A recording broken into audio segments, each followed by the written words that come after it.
Welcome everyone. It is Arkey Hodges here, president of the Black Achievement Fund, and we are here for another live info session. Today I'm going to briefly share with you what the Black Achievement Fund is all about, why you should join right now by going to www.baf.solutions/join.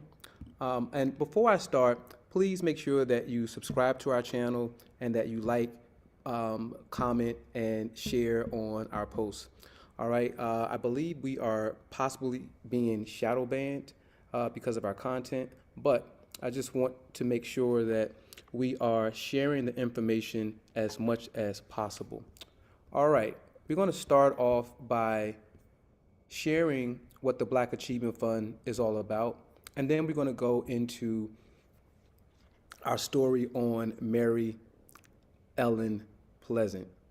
I learned of this extraordinary woman this year, and I was absolutely stunned that I had never heard of her, and that her life was able to be obscured to such an extent that it has been. So you're going to be in for a real treat for Black History today. All right. First, let's go to what is the Black Achievement Fund? For those of you who are just tuning in and want to know what is this organization, the Black Achievement Fund, we are here to finance the grand development of Black America and beyond. Very straightforward, very simple. How do you do that? How do you consistently finance the development of Black America in a way that is sustainable? And that is 10 million Black people and our allies plus $9 a month equals $90 million every single month. That's over $1 billion a year. Now, when we first came up with this idea as college students in 1996, $1 billion was a huge number, all right? We have, hundreds and hundreds and hundreds of individual billionaires at this point. But it's still a relevant starting point to finance our own development. What we're essentially trying to do here with the Black Achievement Fund is to build Black meccas all across the United States as we did before during segregation. But this time, bigger, better, more sophisticated, more sustainable, and more innovative, okay? The whole idea that Black people were able to, after being enslaved in this country for nearly 200 years, to come out of enslavement, be denied any land, denied any working capital, and having to exist in a society that enslaved them and that now wanted no parts in assimilating, or Black people assimilating into their societies, okay? Black people were able to build these towns, pooling their resources together, working together. We've profiled so many of these successful Black-owned towns, from Boley, Oklahoma. There's 13 all-Black towns that still exist in Oklahoma today. However, those towns are impoverished and need capital. They need to expand. They need some of everything. And we're saying here at the Black Achievement Fund, if we truly believe that those 200 all-Black towns were a strategy that was successful, and that we should go back, look at these strategies and do it again, why not? Why continue to teach history about things that we had when we have the capacity right now today to recreate those things? And I suspect one of the issues is leadership. We talk about it, but who can lead us to building these communities over again? What model, what economic model can we adopt to finance the development of a new Black Mecca? And I'm saying to you right here today, it is not hard at all. It is not hard. When we think about 10 million Black people in America, and there are over 50 million Black people in this country, and then we include our allies, there's no way that we should not be able to refocus, re-strategize, pool our capital together in a major way, not in a bunch of isolated ways, but in a major way. And that is what we're doing here with the Black Achievement Fund. And we're not waiting until we get 10 million people. We started in June of 2020 collecting contributions, and since then, we have done a tremendous amount of programming around virtually everything that we talk about, from education to real estate development to culture and community to farming and agriculture. Right now, the organization owns 9 acres of land collectively, which is a part of our 112-acre New Kemet retreat and residential community that we're building, and you all have been seeing the progress to that. I'm so excited to share that we finally have water on our land, and if you have not seen the video, please stay. Oh, actually, I'll share it right now. Actually, I'm not going to share the video because I really want to spend time with Mary Ellen Pleasant. But for those of you who are interested in seeing the progress that we've made towards the development of our New Kemet community, go to our website here, go to New Kemet, scroll down to the New Kemet blog.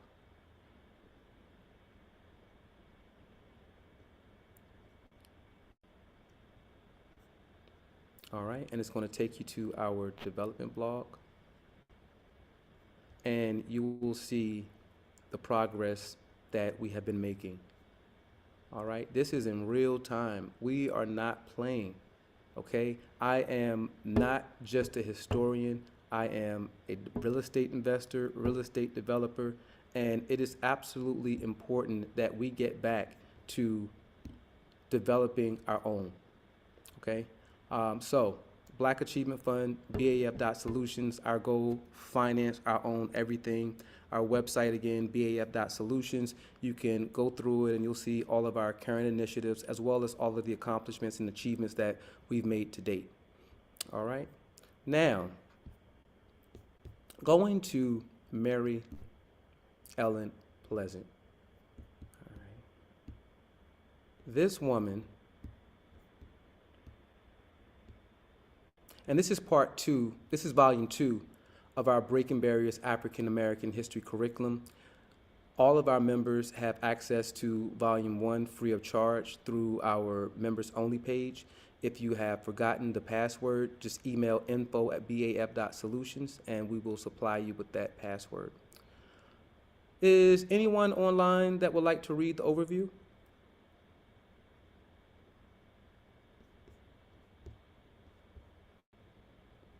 Hold on. All right, I'll go ahead and read it, and then we'll jump right Good into morning, sir. I'll read it for you. Awesome. Was this Brother Lou? Yes, sir. Good morning. Good morning. I'm just kind of making it a little larger here. Okay, so I can see it here. Get out. Hold on just one quick second here.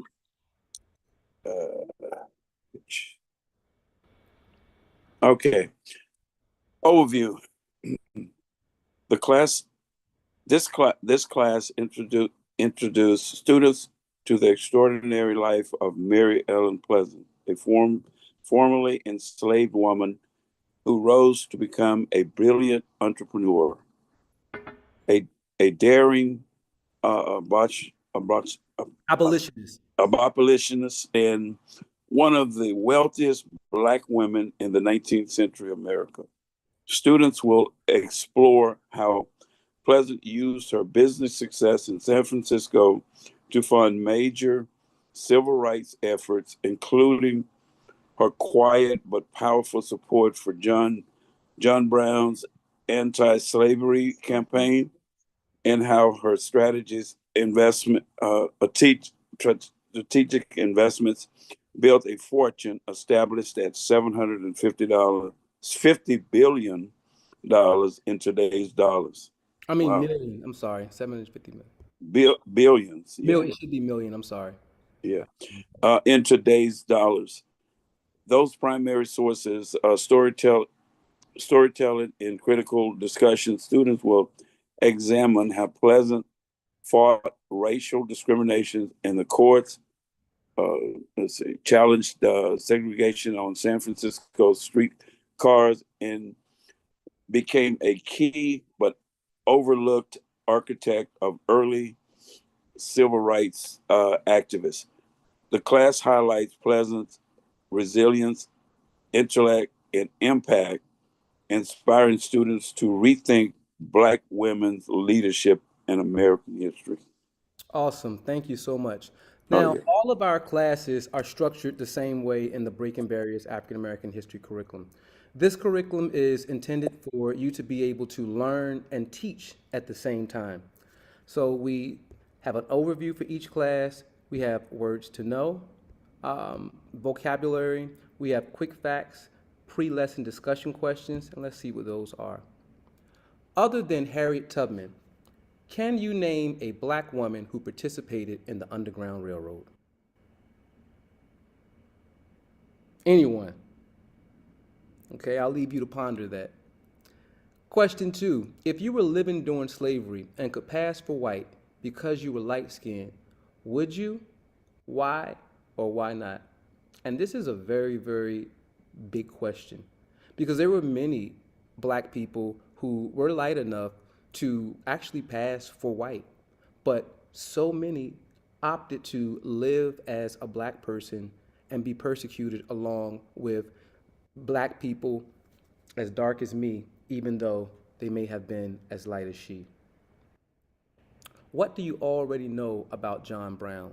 For those of you who aren't familiar with John Brown was a white man who led a slave rebellion starting at Harper's Ferry to end slavery through revolution, as opposed to waiting on acts from Congress and things like that. And this woman actually was the woman who supplied him with the capital to organize his campaign. All right, we're gonna go into our first assignment, which is a 4-minute video on rediscovering Mary Ellen Pleasant.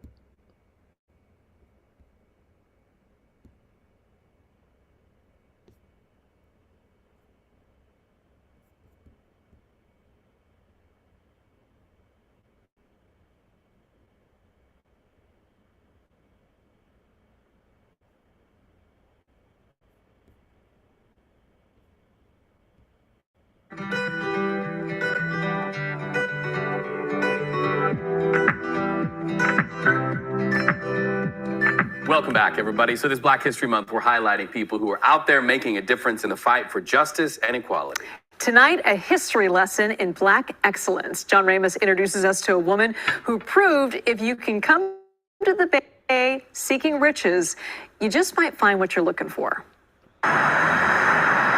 Every day, people drive past this row of trees in San Francisco, having no idea of its connection to Black history or the extraordinary woman who planted them. Artist Cheryl Derricott was researching eucalyptus trees in San Francisco when she happened upon the smallest park in the city, a tiny 8x10 memorial to a woman she had never heard of, Mary Ellen Pleasant. This stand of 6 eucalyptus trees was actually planted in what would have been her front yard in the 1800s. Derricott became intrigued by this little-known piece of Black history. A former domestic servant, Pleasant arrived from New England at the start of the gold rush with a keen eye for business. And she realized with so many people coming over, it would be a great place for them to settle, and she could open businesses like the one she had learned how to run in the New England states. Pleasant opened countless service businesses, boarding houses, brothels, laundries, restaurants. She quietly became a major property owner in the city, but because a black woman had few rights, everything she purchased was under the names of white business partners.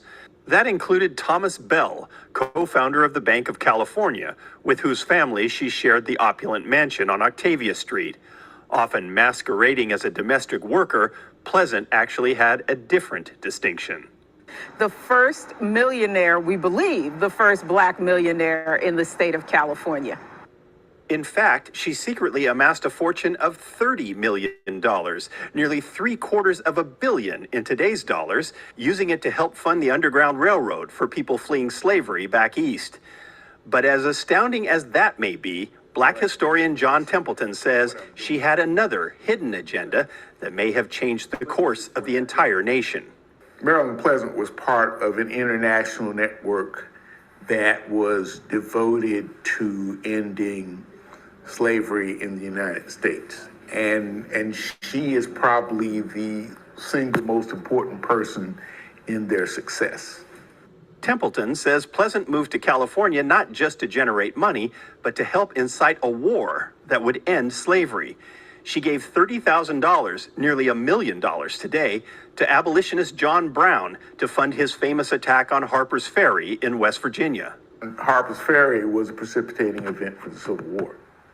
So she specifically caused the thing that led to the Civil War. When the Civil War began, California was governed by pro-Southern politics.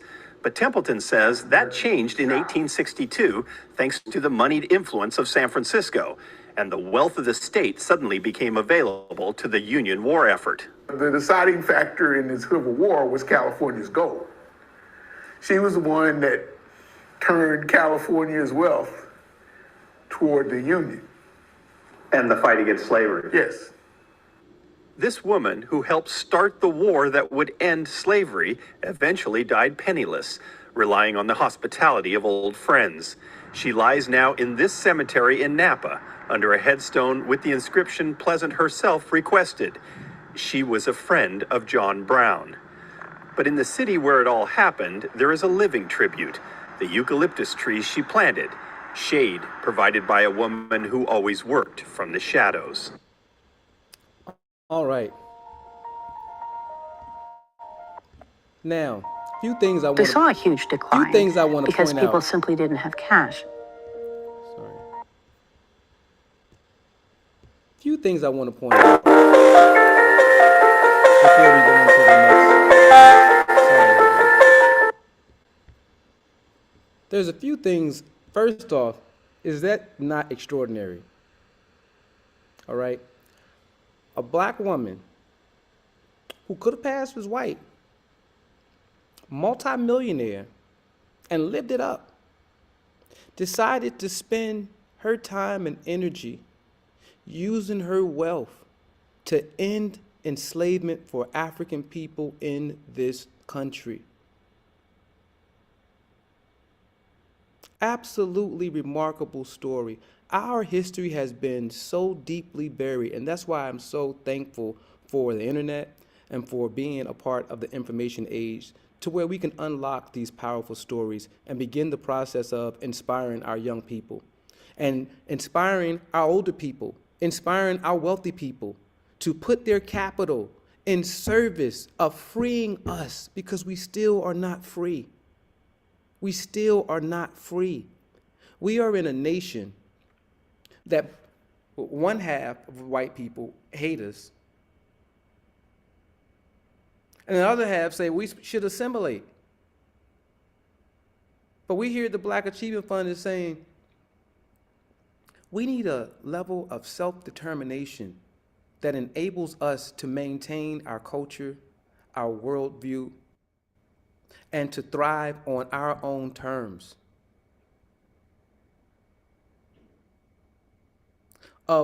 After what we've been through in this country, this is what we deserve.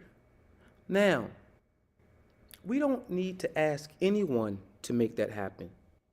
We don't need any legislation passed or anything. All we need to do is have the leadership and the will to make it happen. To make it happen. We're living in an administration that has named Antifa the only domestic terror group in the United States of America. Antifa, the name Antifa means anti-fascist. I hope you all saw, it's running on all news, well, maybe not your news, but an official from the FBI was recently being questioned by a congressional panel regarding Trump asserting that Antifa is the most dangerous group, terrorist group, domestic terrorist group, I should say, in the United States of America.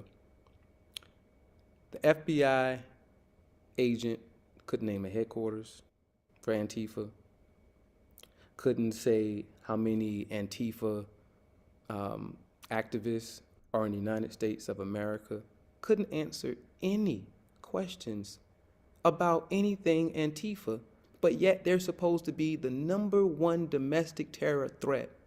And the whole idea behind this is to create a narrative where people fighting against fascism, people fighting against racism are labeled the terrorists. And the real terrorists, the white nationalist organizations, are anti-terrorists.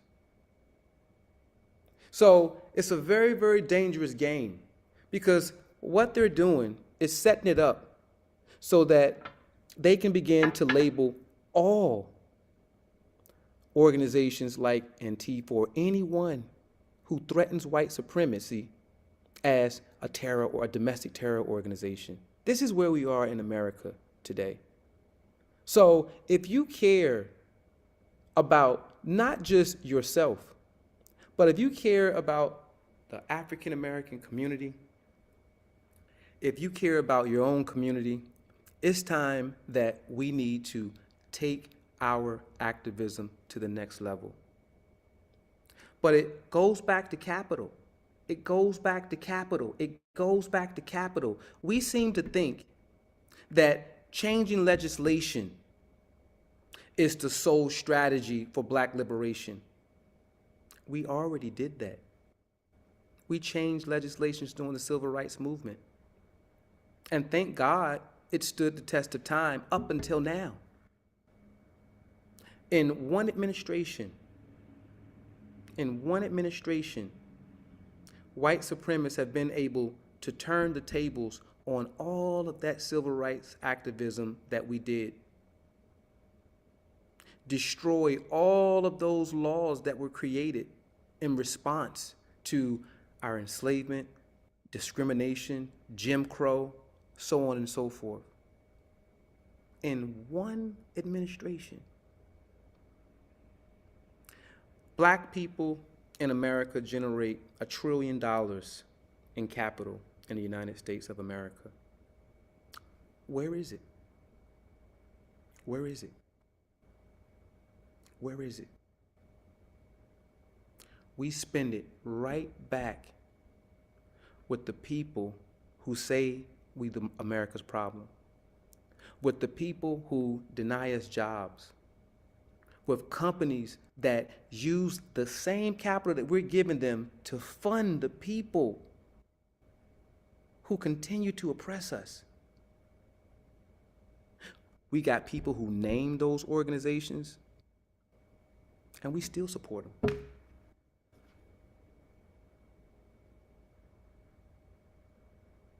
There's been a boycott against Target, and there should be more boycotts, but there's been a boycott against Target for DEI. Go past one of your Targets and see how many Black people are still shopping there. We have lost the level of Black consciousness that we have to regain.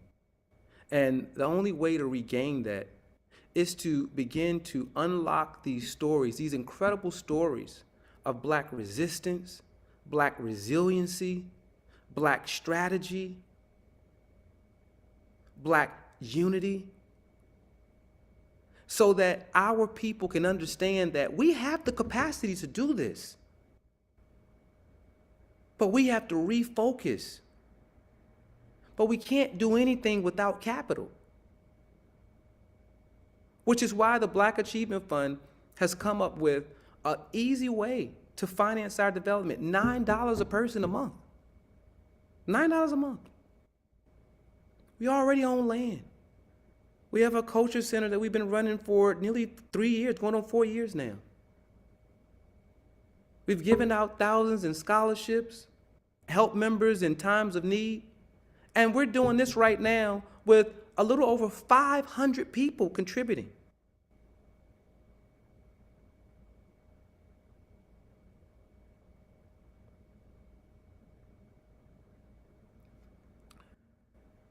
Mary Ellen Pleasant showed how capital can be utilized to end enslavement altogether.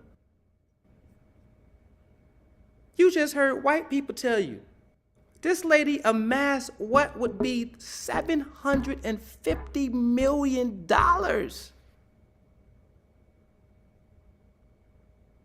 A woman in California.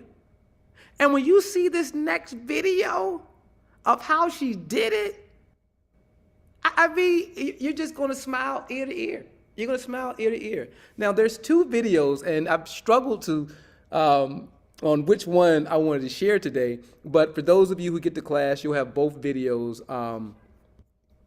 to watch. But we're going to go to the next video, and we're going to see a Black sister tell you, a great storyteller, much better than I am, tell you about Mary Ellen Pleasant. All right, hold on. And then we'll have a conversation about it.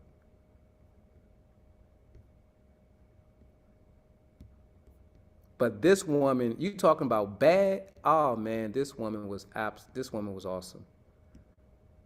We should know her just like we know Harriet Tubman. We should hold her up just like we hold up Harriet Tubman. Okay.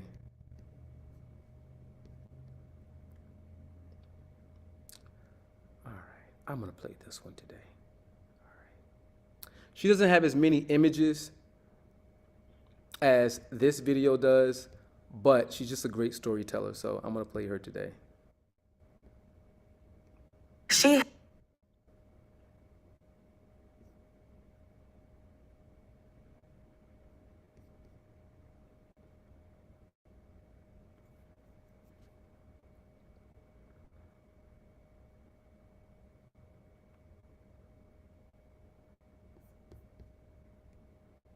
held many titles, many nicknames. They called her a cook, a millionaire, a madame, a mammy, and a witch. And these names were given to her throughout her journey. She fed powerful men, stole secrets from them at dinner tables, and turned whispers into fortune. She founded slave revolts, sued her way into civil rights victory, and built a mansion so full of secrets it was known as the House of Mystery. To white San Francisco people, she was a voodoo queen. To her people, she was Black City Hall. This is the story of Mary Ellen Pleasant, the hoodoo millionaire whose spirit still walks San Francisco.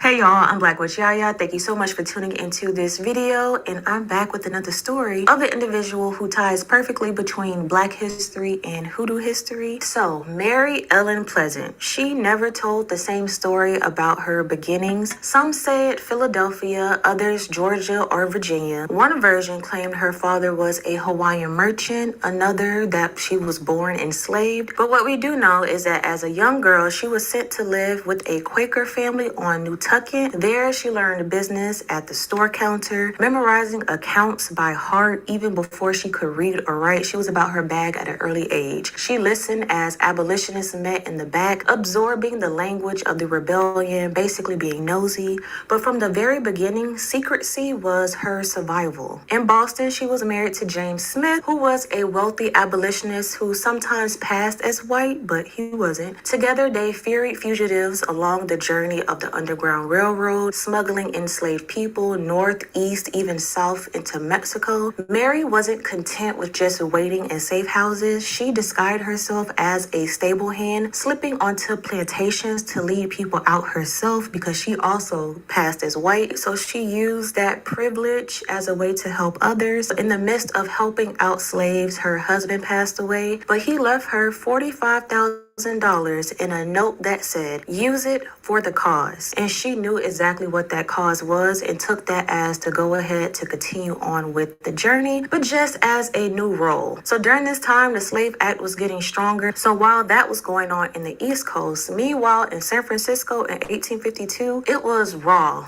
Gold hungry, frontier, muddy streets, men chasing fortunes, corruption around every corner. So while all this "I need to go get the gold" commotion was going on, she took on a new role that would help keep her cover, which was a cook.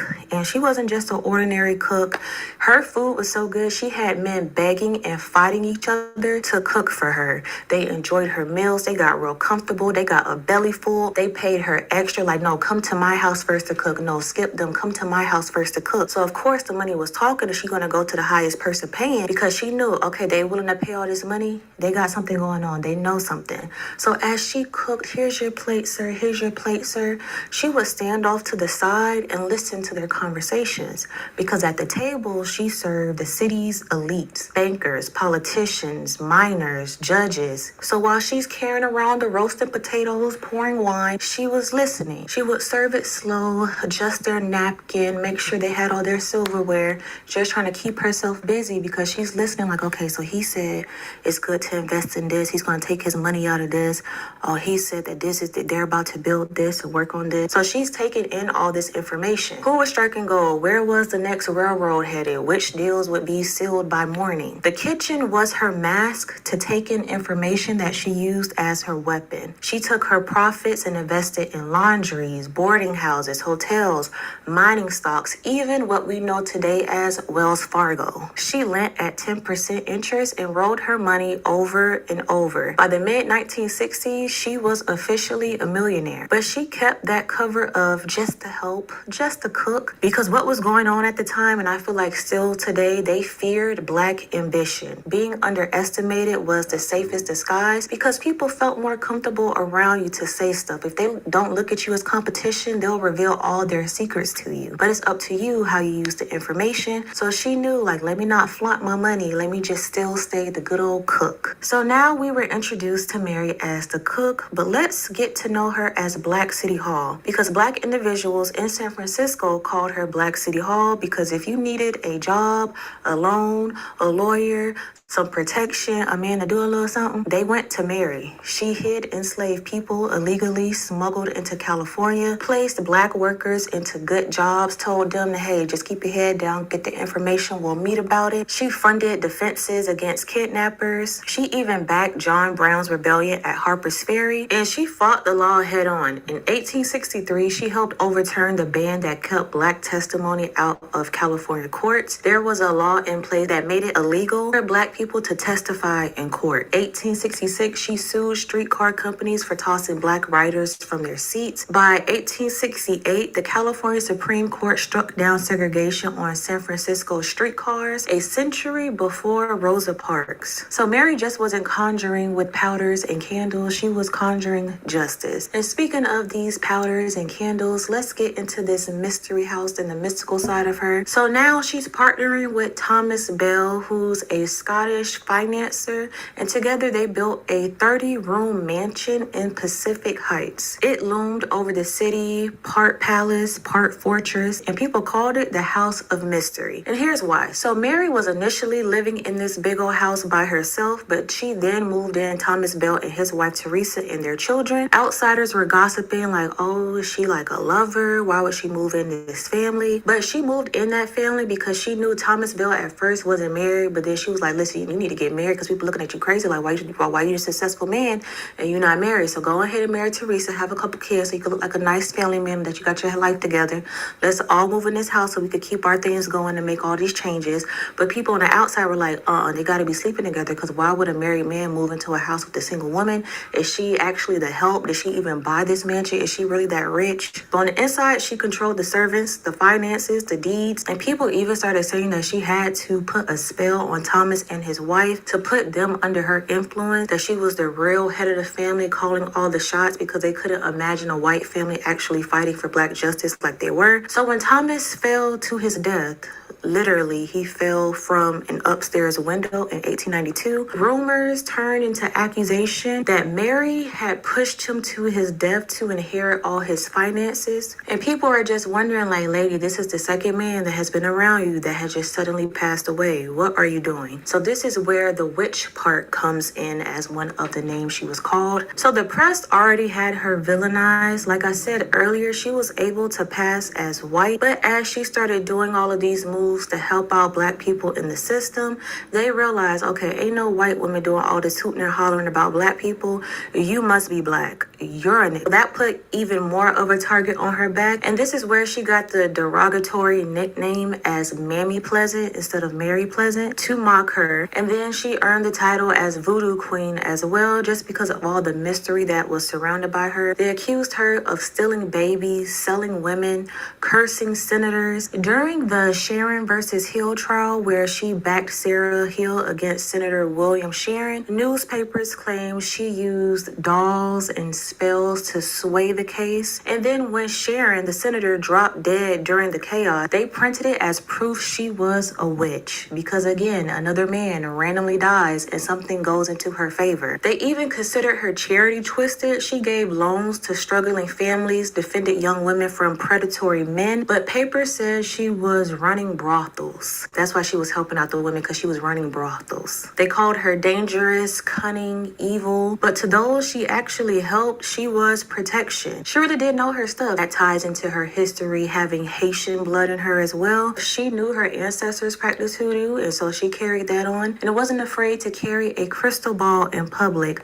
taunting the press that turned her faith into a circus. And speaking of crystal ball, let's have a Wendy Williams witchy moment and have a crystal cam, because if you like what you see, shop blackwitchyaya.com. I'm wearing a citrine cuff and an amethyst and fluorite crystal ring. So after Thomas Bell's death, his wife, his widow now, Teresa, turned on Mary, suing her for the theft and accusing her of murder. If you're a small business owner like me, or you're thinking about becoming one, GoDaddy Aero makes it incredibly easy.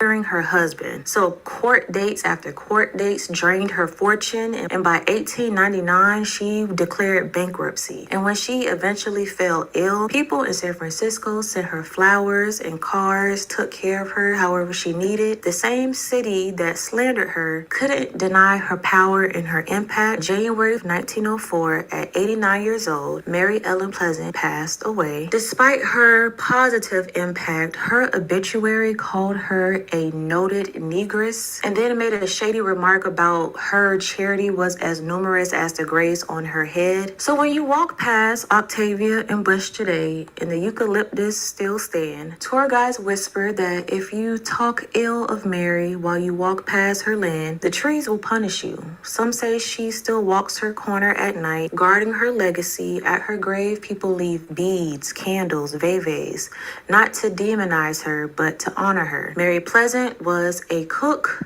a conjurer woman, a mother of civil rights. She turned survival into sorcery and knew exactly how to work her weapon of information to make impact, turning recipes into riches, gossip into investments, and racism into court victories. Her true hoodoo was power, knowledge, and the utilization of it. And if her spirit still lingers in San Francisco, it's because some forces are simply too strong to just bury. I wanted to present this story to you guys because I know when I speak of hoodoo, voodoo, or anything magical, we talk about literal candles and bags and dolls, but I also wanted to emphasize how information can be used in hoodoo and anything ritualistic as well, because the main part of any spell or workings that you are doing are your words. And words are just the outcome of the memories, experiences, and knowledge that you have. So being able to use your knowledge and your words correctly can dictate a lot of changes in the work that you are doing. So I wanted to introduce you to a conjurer woman who used her wit, words, and information to create changes, to manifest a difference in her community. So let me know down below, what information did you eavesdrop on, or something that you learned that made a very big impact in your life, in your ritual work, in your hoodoo work, whatever. Let's have a conversation down below. But thank you guys so much for tuning into this video. And like I always say, as above, so below, as within, so without, as the universe, so the soul. Until next time, you guys, I share. All right. Now, every time I see this video, I'm just in awe. I'm just in awe. You know, they talk about black people being inferior. And so many black people use the assumptions of white people to empower themselves to overcome obstacles. This woman was not only cunning, but she taunted them. She played into all of the stereotypes, all of the narratives that they had about her, and her power just grew, grew, and grew. But very few people are able to understand how someone could amass $750 million back then. That is a lot of money. A lot of money. What we're doing with the Black Achievement Fund, this woman was able to finance John Brown's raid on Harper Ferry, which again was the precipitating event for one of the precipitating events for the Civil War. And here it is, 2025, and we're just now really connecting with Mary Ellen Pleasant. I know others have heard about her before, but I'm saying in a mass way, okay? For anyone that's on, you guys have any comments you like to make? Anything you'd like to share?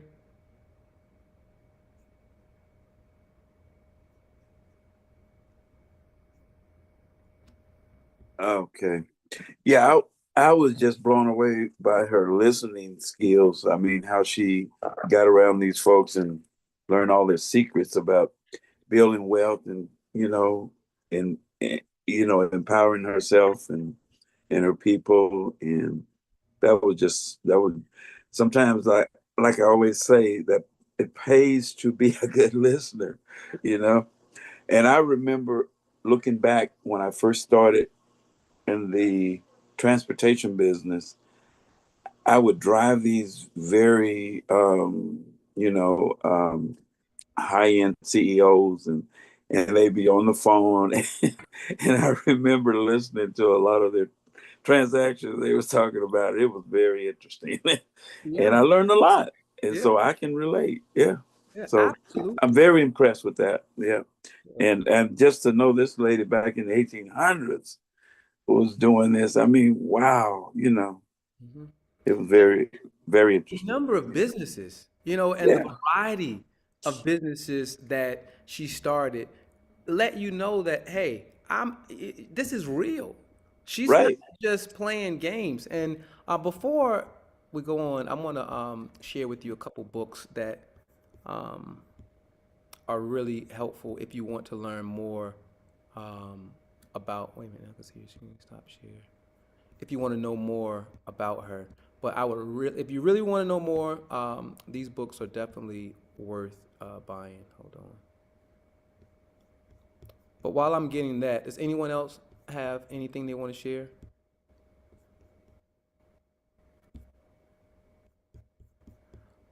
All right.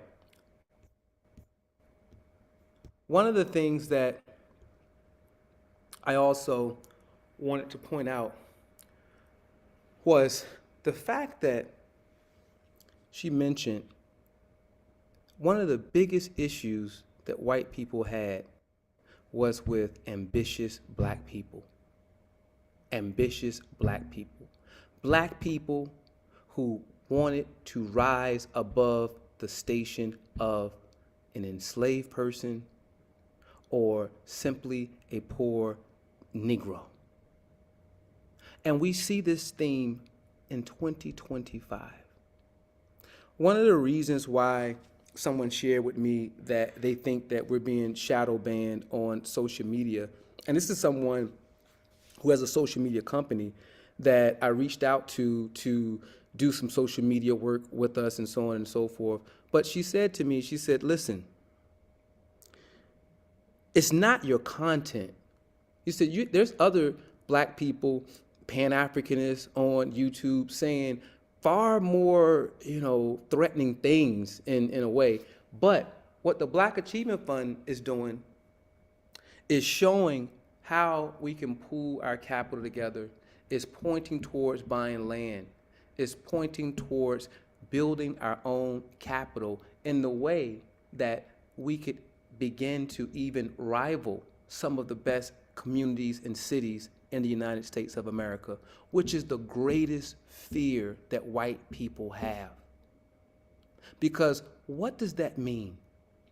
If black people are able to create their own city in the United States of America that is better than any white city in the United States of America, what would that say to the world? What would that say to all of the white supremacists? What would that say? And this is why black ambition has to be stamped out. This is why, out of all the tough talk, we have people out there talk all this tough talk, but are they building? Are they working to establish Pan-African unity in a pragmatic way, as the Black Achievement Fund is doing? So we want you to think about that, because we're not an this isn't a church. This isn't a mosque. We are a non-profit corporation with the goal of financing the grand development of Black America and beyond. And anyone who knows numbers know that what we're doing is not just pragmatic, but has the ability to be manifested right now, today. Once we really catch on, this is what's going to happen, and this is the greatest fear. This is the greatest fear. Let's think about $1 billion. This single woman was able to use her capital to finance a war against slavery. Could she have done that broke?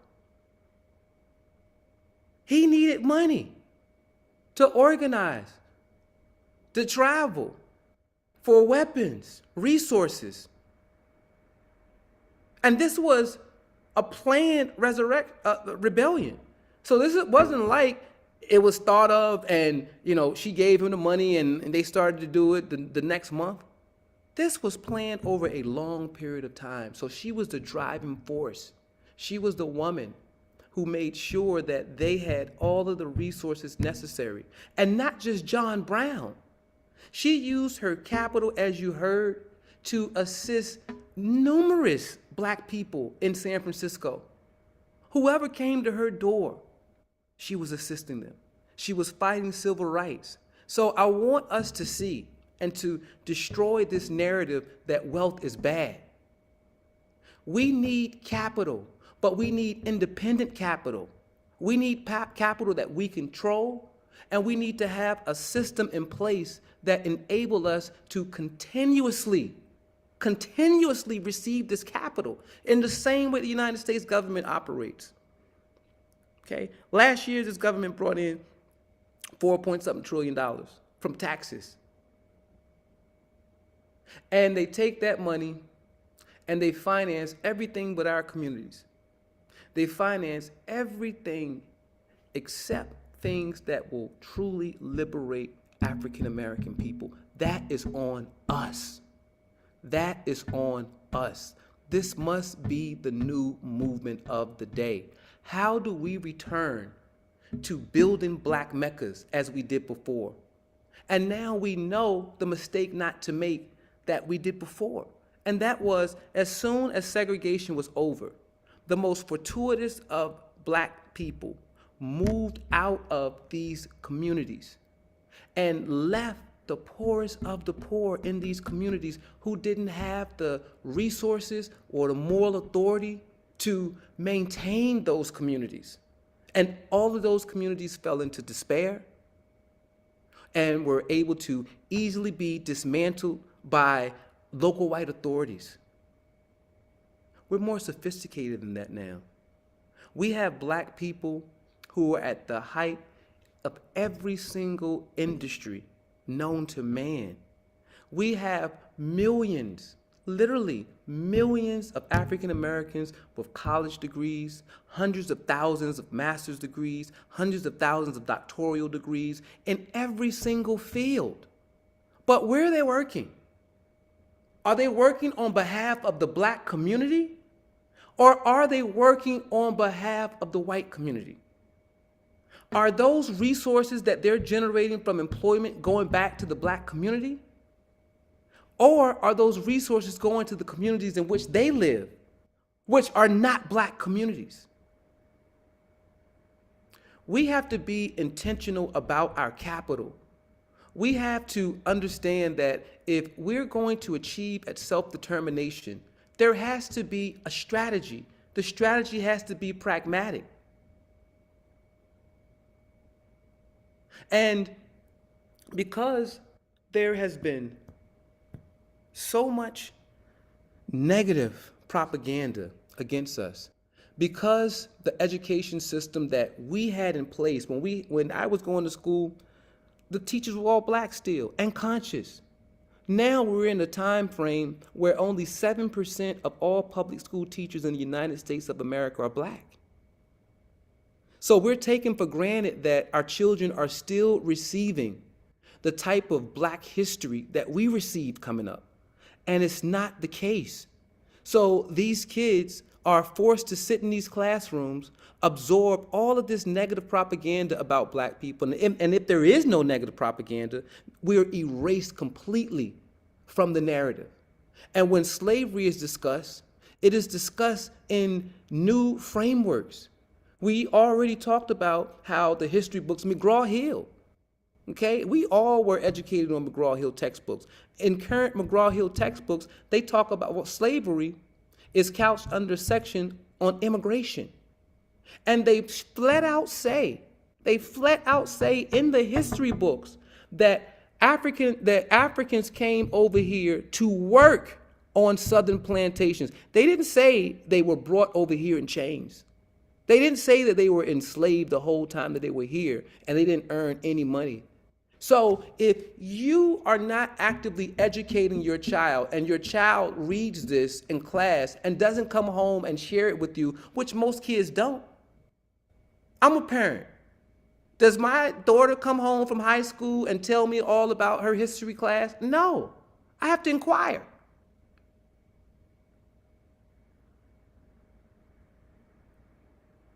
This is serious business, black people. I am here to fight the good fight. We have worked on this strategy, this ideology for going on 30 years. And this is a strategy that was proven to be successful for Marcus Garvey. It's proven to be successful for other groups like Asian Americans. And all we have to do is energize our community. We have to put the work in. We have to put the work in. Look how much work the integrationist leadership gets out of the integrationist black followers. You have an election, you got all types of black people volunteering to knock on doors, not just give money, but get active in the community. Stand on street corners, post signs, vote for this person, he's for us, vote for this person, she's for us. The black integrationist leadership establishment has been able to convince the black masses that their strategy is the only strategy that is really going to work for us here in America. But we, the Pan-Africanists, the black nationalists, we know better. We know better. But it's not enough to know better. You have to do better.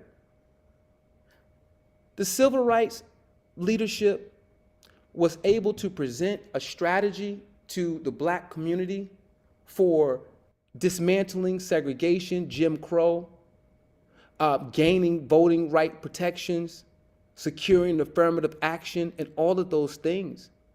And they were able to get black people to buy in and to work with this strategy. And we saw a tremendous amount of change. We even saw black people send their children to march. And we saw police dogs and fire hoses being unleashed on black children. We have to be able to conjure up this level of consciousness. And I'm not saying put our children on the front line, because I felt that was controversial even back then. But what I'm saying is that we have to be all in. We have to be all in, black people. I also, before we go, I want us all to pray for our spiritual teacher, our Black Achievement Fund board member, Dr. Ray Hagins. Many of you are African Village members as well as Black Achievement Fund members, and our leader needs us, okay? I met with him in the hospital this past week, and again, it's capital. It's capital. We need to get Dr. Ray better health care. How can you do that? It's capital. We need capital. So I don't know if you guys remember, but the Black Achievement Fund, we have an artist in resident, Brother Kalanji. He's been here for about 6 months now. And he was commissioned to do an artwork on Dr. Ray Hagins and the African Village and everything that is represented by that. And he just, he's done an extraordinary job. I cannot wait to unveil it, all right? It's gonna be unveiled sometime this month, and we're gonna have an art show. So we need you guys to purchase this art. All of the money that we raise is going to be going to the African Village and Brother Dr. Ray. All right, this is serious. All right, he has given all he can give to us. So I want to make sure that we give all that we can back to him for all that he's done to enlighten people and move people away from the lies of religion. Okay, one of the things that continues to enslave our people and to prevent them from embracing an ideology such as what we're doing right now today, all right? So that's gonna be coming out, but please, please, please continue to pray. Prayer is strong, as you all know. And other than that, share this video, like this video, comment on this video, but because of what we're doing, because of how we're moving, we're buying land, we're building communities. Okay, and we're not just buying land and building communities, we're learning the infrastructure game. We're learning how to take an empty piece of land that's not connected to city sewer, that's not connected to city water, that's not connected to a power company, Okay, we're learning how to, from raw land, develop a prosperous community. And we're sharing all of the things that we're learning through our blog, through our platform, so that you can follow us. All right? The 112-acre investment that we have is both private and collectively owned. We're saying buying land, building these towns back up over again is what we need to be doing. And we're here to hold your hand and for you to share all of the knowledge that you have with us so that we can begin the process of making this happen. The community that we're building in Toomsboro, we're not dumbing ourselves down. We're going to build an awesome state-of-the-art retreat and residential communities that is going to be a model for not just our community, but for other people's communities. All right? We want to show that we are the people who created the pyramids. We are the people who pioneered every aspect of knowledge. And we're the descendants of those people. So we want to show independently what we're capable of. When we build our communities, we're not building on every inch of the land. We're not trying to maximize profit. We're trying to create a quality environment. We're trying to raise our own food, ensure excellent water quality, ensure that all of our food is fresh and organic. Okay, any meat that we may consume is organic, grass-fed, so on and so forth. No one is going to do this for us. No one is going to do this for us. The black capitalists, they're not going to do this. So I need your support. Continue to stand with us with the Black Achievement Fund. Continue to share information about the Black Achievement Fund. And hey, get pushy. Ask people, I've sent you this. Why haven't you joined yet? Because we honestly want to know. And I'm here on the platform. You're welcome to bring anyone on. They can ask any questions that they want to ask. But we're not here stealing any money. We're not here screwing up. I'm not just taking the money and buying cars and clothes and all of those things. That's not what we're doing here. We're doing real work. Real work. I am not simply an ideologue. So continue to stand with us and continue to get your friends and family off of the sidelines into the movement. All right? So that is our info session for today, everyone. For those of you who may not have clicked on the email, we have a monthly members meeting today at 4 o'clock. So it's not going to be live. It's on our Zoom channel. So if you're interested in learning more and to help out on a higher level than just being a member, please join us at 4 p.m. on the same channel. So thank you all. Is there any other questions or? Yeah, I have a question, Brother Aki. Sure. Well, first of all, thanks for the information about Dr. Ray Hagins. I'm certainly going to put him on my prayer list. But also, who's on my prayer list, who I was concerned about was Minister Wells, who I had shown property to when he was down there for the 3 days. I understand he had a stroke, and I was wondering how is he now? Thank you so much for also bringing him up. I am so remiss for not also mentioning Brother Wazuri Wells. I actually spoke with his wife this morning. Oh, okay. Yeah, Sister Tara, and she said that he's doing well. I actually spoke to him a little bit as well this morning too. He's doing well. He has a little physical disability, but cognitively he was able to, have a regular conversation, and he's coming along day by day. And again, we have a community that we have to take care of each other, but we need capital to be able to do this. We need capital to be able to do this. Right now, the organization, we receive capital from around, again, 550 to 600 people. All right, so in order for us to do more, we need our community to also do more.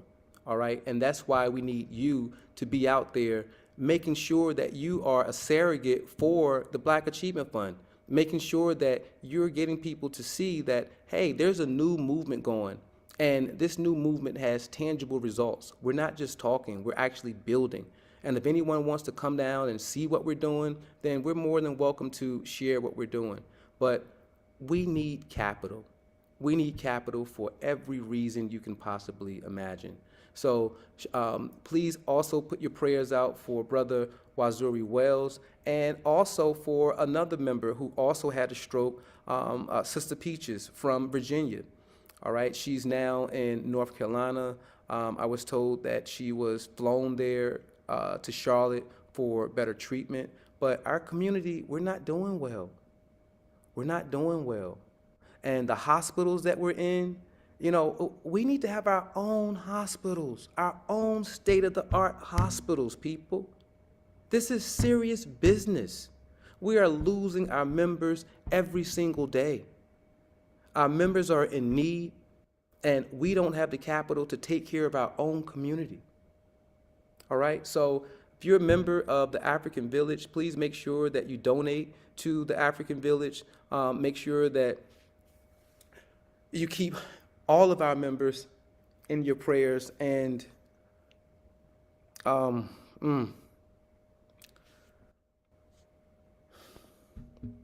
know this is hard work. It's hard for me. It's been hard for a very long time. And it doesn't get any easier. But when we have capital, we can make a difference. When we have capital that we control, we can make a difference. All right, so make sure you